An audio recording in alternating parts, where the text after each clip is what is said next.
Hello, welcome to my channel. This is CK.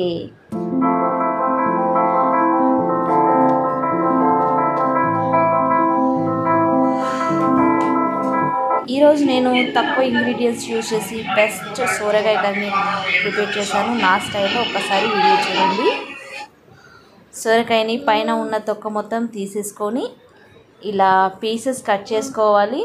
ఆ pieces మధ్యలో ఉన్న గుజ్జుని కూడా తీసేస్తున్నాను, ఎందుకంటే దాంట్లో కొంచెం ఆ గుజ్జుతో సీడ్స్ కొంచెం పెద్ద పెద్దగా ఉంటాయి, ఆ గుజ్జు కూడా మెత్తగా ఉంటుంది కాబట్టి టేస్ట్ బాగుండదు, కర్రీ అంతా టేస్ట్ బాగుండదు కాబట్టి ఆ గుజ్జు తీసేస్తున్నాను. తీసేసి ఇలా చిన్న చిన్న పీసెస్ మొత్తం కట్ చేసేసుకున్నాను.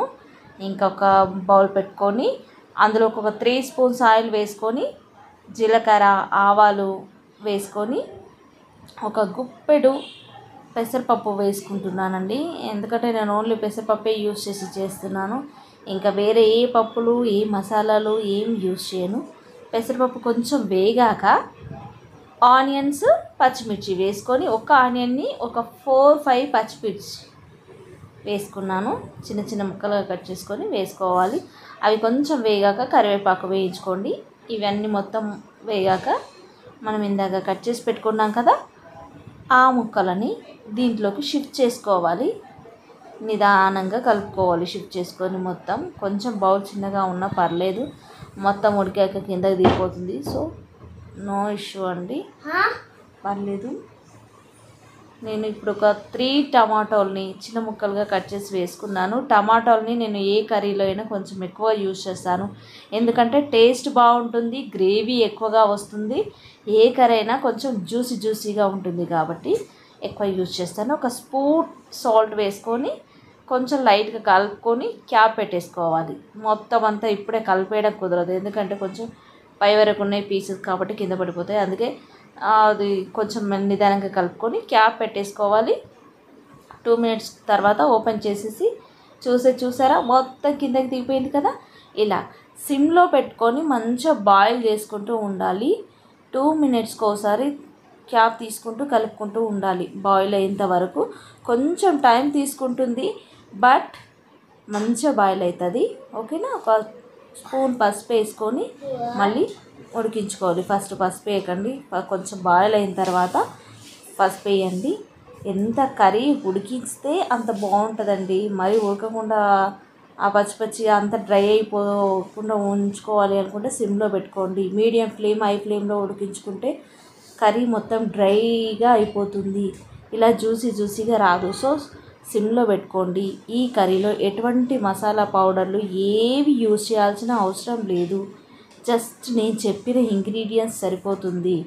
మన కర్రీ మొత్తం ఉడికిపోయింది కదా, ఆయిల్ పైకి వచ్చిందంటే ఉడికిపోయిందని అర్థం. దీంట్లో వాటర్ కూడా అవసరం లేదు. ఇప్పుడు ఫైనల్గా ఒక స్పూన్ కారం వేసుకోండి. కారం ఎక్కువ యూజ్ చేయకూడదు ఈ కర్రీలో, కారం ఎక్కువ వేస్తే టేస్టీ రాదు. సో ఓన్లీ 1 స్పూనే వేసుకోవాలి. 1 స్పూన్ వేసుకుంటే సరిపోతుంది. టేస్ట్ చాలా అంటే చాలా బాగుంటుంది.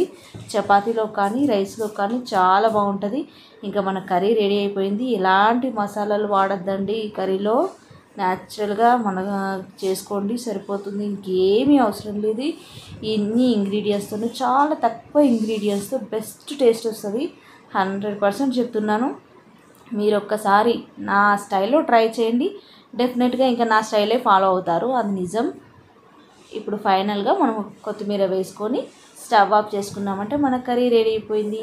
ఇంకా టేస్టీ యమ్మీ సొరకాయ కర్రీ రెడీ అండి. చపాతీలోకి కానీ అన్నంలోకి కానీ ఎవరైనా పిల్లలైనా పెద్దవాళ్ళైనా చాలా ఇష్టంగా తింటారు. థ్యాంక్ యూ అండి. Thank you watching my video. నా ఛానల్ని సబ్స్క్రైబ్ చేసుకోకుంటే సబ్స్క్రైబ్ చేసుకోండి. Thank you. పెడతాను.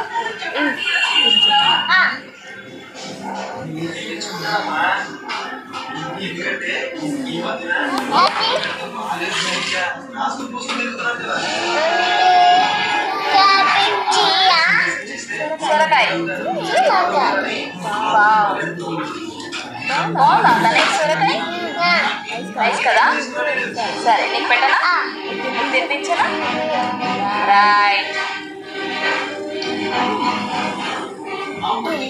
తినమ్మా.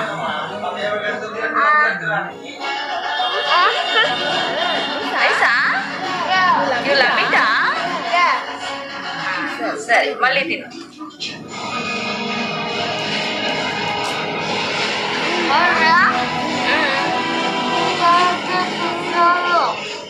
ఏంటి ఇవి పెట్టాలా?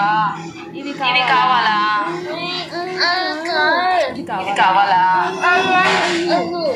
ఓకే, ఆనియన్ వద్దు కానీ సొరకాయ కావాలా? ఓకే సరే ఇది